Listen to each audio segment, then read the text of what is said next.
Binance से USDT कैसे purchase करना है और उसके बाद बीयूएसडी में उसे कैसे कन्वर्ट करना है और बीएनबी में कैसे कन्वर्ट करना है, मैं उसका प्रोसीजर आपको बताता हूँ। सबसे पहले आपको बाइनेंस में जाना है। बाइनेंस में जाने के बाद आपको होम पेज के ऊपर आना है।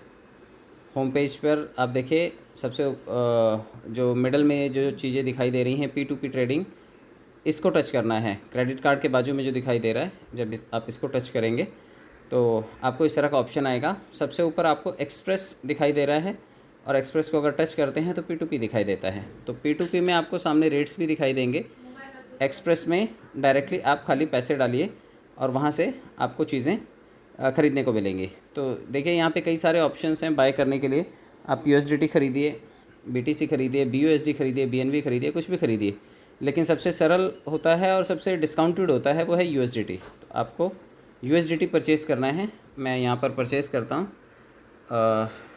ये देखिए इस तरह से आपको अमाउंट डालना है। सपोज़ 10,000 का मुझे परचेज़ करना है तो मैं बाय विद ज़ीरो फ़ी के ऊपर जाता हूँ। UPI से मुझे पेमेंट करना है और UPI से पेमेंट करने के लिए मैं जाता हूँ और सबसे पहले पार्टी से मैं चैट करता हूँ।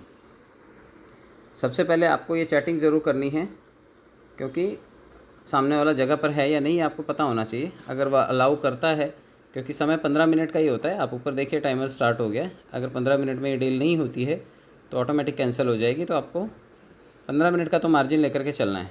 जब आप कभी भी ये सौदा करेंगे तो आपको इतना वेट ज़रूर करना है। ये देखिए पे फास्ट आई एम ऑनलाइन, ये सामने से जवाब आया। मैं भी इसे ओके कर देता हूँ। अब आपको कहीं और नहीं जाना है। इसी पेज के ऊपर मेक पेमेंट का ऑप्शन है, आपको ये क्लिक कर देना है। जैसे आप मेक पेमेंट को क्लिक करेंगे, आप देखिए यहाँ पर आपको उनका नाम आएगा, चंद्रप्पा नाम है इनका। तो मैं इनके UPI ID को कॉपी कर लेता हूँ। जो छोटा सा ब्लैक बॉक्स बना हुआ है UPI के आगे, आपको कॉपी कर लेना है। और अब ये पेज छोड़ना नहीं है, क्लोज़ नहीं करना है। बहुत लोग यहाँ से माइनस कर देते हैं पेज को। आपको ये हटाना नहीं है, तब तक नहीं हटाना है जब तक आपका डील हो नहीं जाता, वरना आपका फ़ंड अटक जाएगा। तो आपको ये सेंटर बटन जो सबसे नीचे मोबाइल में होता है, आपको उस मोबाइल के सेंटर बटन से आपको बाहर निकलना है। अब आपको जाना है गूगल पे या फ़ोनपे के ऊपर। तो मैं प्रेफर करूँगा फ़ोनपे के ऊपर जाना। फ़ोनपे के ऊपर जाने के बाद आपको इस तरह से पेमेंट ऑप्शन में जाना। आप देखिए स्कैन एनी QR कोड के नीचे पे टू UPI है। UPI का एक ऑप्शन है, आप इसको क्लिक कीजिए और यहाँ पर आपको पेमेंट करना है। इसमें से कुछ फीचर्स आपको नहीं दिखाई देंगी क्योंकि ये गूगल की पॉलिसी होती है। मैं ये पे कर देता हूँ।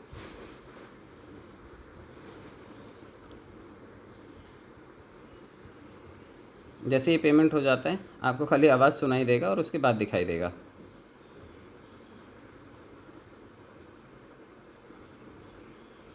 ये देखिए इस तरह से पेमेंट हो जाएगा। और गूगल पे आप लोग हमेशा करते रहते हैं तो बहुत इजी है गूगल पे करना। आपको सिर्फ UPI लाना है और गूगल पे करना है। इस तरह से आपको ये स्क्रीनशॉट ले लेना है क्योंकि आपको सबमिट करना है। ये स्क्रीनशॉट ले लिया गया। अब इसके बाद आपको जाना है उसी बाइनेंस के पेज के ऊपर जो आपने ओपन छोड़ा हुआ, क्योंकि ये ऑर्डर क्लोज़ नहीं हुआ है। अगर आप इसके बाद के स्टेप को फॉलो नहीं करते हैं तो आपका पैसा हमेशा अटकेगा। आपको क्या करना है, सबसे पहले ट्रांसफ़र्ड नोटिफाई सेलर को क्लिक करना है। पैसा पेमेंट करने के बाद सबसे पहला काम यही करना है कि आपको ट्रांसफ़र्ड नोटिफाई सेलर को क्लिक करना है। जब आप इसे क्लिक करेंगे तभी सामने वाले को ये कन्फर्मेशन मिलेगा कि आपने उसे पैसा भेज दिया है। अब उसे USDT रिलीज़ करना पड़ेगा या फ़ंड रिलीज़ करना पड़ेगा। इसके बाद ऊपर चैट में जाइए। चैट में जाने के बाद आप उसे लिखिए, जो उसने पैसा आपने भेज दिया उसको बता दीजिए। आपको लिखना है पेड। आपने पेड कर दिया ये उसको बता दीजिए। और ये प्लस का छोटा सा साइन दिखाई दे रहा है, आपको इसको टच करना है और एल्बम में लेकर के जाएगा। ये एल्बम में जाइएगा और एल्बम में जाने के बाद आपने जो स्क्रीनशॉट लिया है वो आपको अटैच कर देना है। ये स्क्रीनशॉट है, आपको इसे टच करना है और ये इसको भेज देना है। तो ये दो चीज़ें आपको करनी है और इसके बाद वेट करना है। जब तक फ़ंड नहीं आ जाता तब तक आपको ये पेज छोड़ना नहीं है। तो वेट करते हैं। आई होप कि अगले 1-2 मिनट में ये फ़ंड रिलीज़ कर देगा, क्योंकि इसके पास पैसा पहुंच भी गया है और ये वेट भी कर रहा है। तो हम लोग वेट करते हैं। आपको P2P का मैसेज भी आ सकता है या फिर आपको डायरेक्टली यहाँ पर आपका फ़ंड रिसीव हुआ भी दिखाई दे सकता है। दोनों में से कोई भी चीज़ से जब आप कंफर्म हो जाएं तभी ये पेज छोड़ें, वरना इसके बाद एक ऑप्शन और बचता है। जितने लोग भी टाइम हो जाने के बाद भी उनको फ़ंड नहीं मिलता है, उनको एक चीज़ का ध्यान रखना है कि अगर आपका 15 मिनट का टाइम है और 13 मिनट ख़त्म हो गए हैं, 14 मिनट ख़त्म हो गए हैं और सामने वाले ने फ़ंड रिलीज़ नहीं किया है, तो आपको ऊपर से ये कट करना है पेज को, और नीचे देखिए जैसे ही आप एक स्टेप पीछे आएंगे, नीचे अपील का एक ऑप्शन है, आप अपील कर सकते हैं। यहाँ पर आकर के आपको क्लिक करना है। अपील में आपको आपका नाम, फ़ोन नंबर वगैरह डाल देना है और साथ में स्क्रीनशॉट जो आपने पैसा भेजा है वो अटैच कर देना है। तो इससे सामने वाले को ये प्रेशर रहेगा कि मुझे बाइनेंस ब्लॉक ना कर दे, इसलिए मुझे फटाफट यूएसडीटी रिलीज़ कर देना चाहिए या फ़ंड रिलीज़ कर देना चाहिए। तो इसलिए आपको ध्यान रखना है कि समय ख़त्म होने से पहले आपको अपील करनी है। समय ख़त्म होने के बाद अपील करने का कोई बहुत ज़्यादा फ़ायदा नहीं होगा। तो आपको टाइमिंग का ध्यान रखना है। अगर 15 मिनट में से 13 मिनट ख़त्म हो गए हैं तो आप अपील के पास चले जाइए और अपील कर सकते हैं आप। तो इस चीज़ का आपको ध्यान रखना है। हम लोग वेट करते हैं इसके फ़ंड रिलीज़ करने का। मैं एक बार वापस से इंटीमेशन दे देता हूँ कि काइंडली रिलीज़।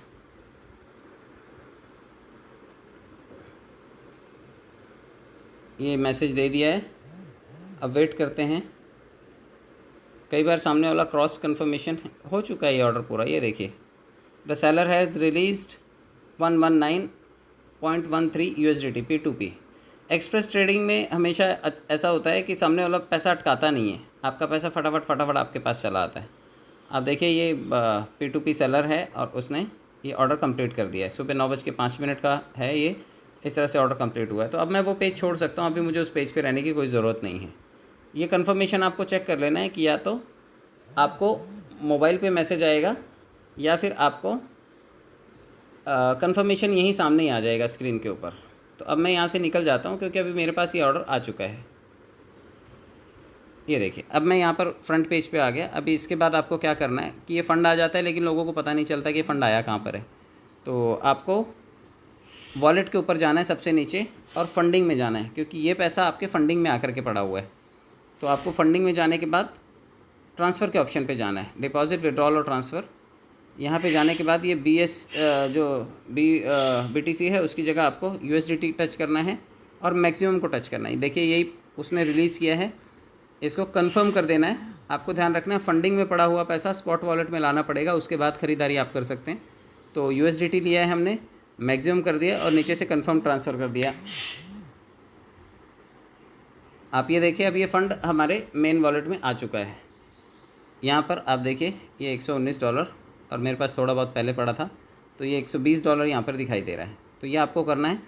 और इसके बाद जिन लोगों को भी ख़रीदना है BUSD ख़रीदना है, आपको नीचे मार्केट में जाना पड़ेगा।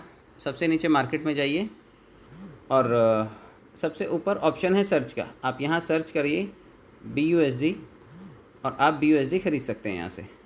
BUSD यहाँ से 5वें नंबर पर है। BUSD USDT का जोड़ीदार है। USDT इसलिए हमने ख़रीदा है क्योंकि USDT हर पेयर के साथ मैच हो जाता है, किसी भी कॉइन के साथ उसे अदला बदली कर सकते हैं। तो BUSD को हम खरीदते हैं USDT दे करके। यहाँ पर बाय के ऑप्शन पर जाना है सबसे नीचे। एक स्टेबल करेंसी है जो बहुत ज़्यादा ऊपर नीचे नहीं होती है, तो आप इसे ख़रीद सकते हैं। अब ये देखिए ऊपर लिमिट लगा हुआ है कि आप अपने भाव लगा दीजिए, लेकिन ये 1 पैसे ही ऊपर नीचे होता है, तो अपना भाव लगा के बहुत ज़्यादा बचत नहीं होगी। आप मार्केट में जाइए, मार्केट भाव से इसे बाय कर लीजिए। अब मैं 25% ही बाय करना चाहता हूँ। 25% बाय करना है, तो मेरे पास $120 है तो मुझे 25% ही ख़रीदना है। तो 120 में से 25% होता है लगभग $30। और ये आप देखिए यहाँ पर बाय BUSD को क्लिक करना है। जैसे आप इसे क्लिक करेंगे, ये देखिए यहाँ पर ख़रीदारी हो गई। आप इसे रिफ़्रेश करके देखेंगे तो ये आपको ये देखिए BUSD यहाँ पर दिखाई देगा। अब काफ़ी सारे लोगों ने कल BUSD तो ख़रीदा, लेकिन उनके पास BNB नहीं था, उनके पास स्मार्ट चेन नहीं था, क्योंकि ट्रस्ट वॉलेट BNB से चलता है, स्मार्ट चेन से चलता है। तो आपको BNB भी ख़रीदना है। तो जिसने USDT ख़रीदा है वो कोशिश करे कम से कम $10 का BNB ख़रीदे, क्योंकि यहाँ से ट्रांसफ़र नहीं होगा उससे कम। बाइनेंस से अगर आपको ट्रांसफ़र करना है ट्रस्ट वॉलेट में तो 10 से कम नहीं होता है, तो आपको मिनिमम 10 तो ख़रीदना पड़ेगा। तो आप 11 ख़रीदिए ताकि 10 यहाँ से ट्रांसफ़र हो सके। तो फिर से मार्केट में जाना है। मार्केट में जाने के बाद सबसे ऊपर आपको BNB सर्च करना है। BNB सर्च किया और ये पहले ही लाइन में दिखाई देगा कि ये भी USDT से स्वैप हो जाता है। तो USDT हमने इसलिए लिया क्योंकि USDT से कुछ भी ख़रीदा जा सकता है। तो ये यहाँ पर टच कीजिए आप इसको और बाय के ऑप्शन पर जाना है। बाय के ऑप्शन पर जाएंगे तो इसे क्लिक करना है। मार्केट ऑलरेडी मैंने लगा रखा है, ये भी मैं $10 का $11 का ख़रीदना चाहता हूँ। तो ये लगभग $11 का ख़रीदना है मुझे और मैं इसे भी बाय कर देता हूँ। ये देखिए ये भी सक्सेस हो गया और अब ये BNB और BUSD ये दोनों चीज़ें मुझे यहाँ पर दिखाई देंगी।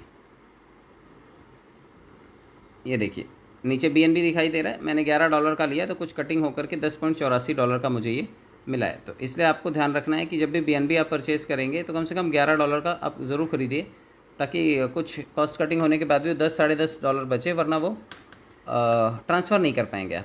तो ये छोटी सी प्रक्रिया थी, आपको ये फॉलो करना है और ये फॉलो करने के बाद आपके बाइनेंस वॉलेट में ये दोनों चीज़ें दिखाई देंगी। इसके बाद इसे ट्रस्ट वॉलेट में कैसे ट्रांसफ़र करना है और वहाँ से आईडी कैसे एक्टिवेट करनी है, ये दोनों चीज़ें मैं नेक्स्ट वीडियो में बताऊँगा। Thank you so much.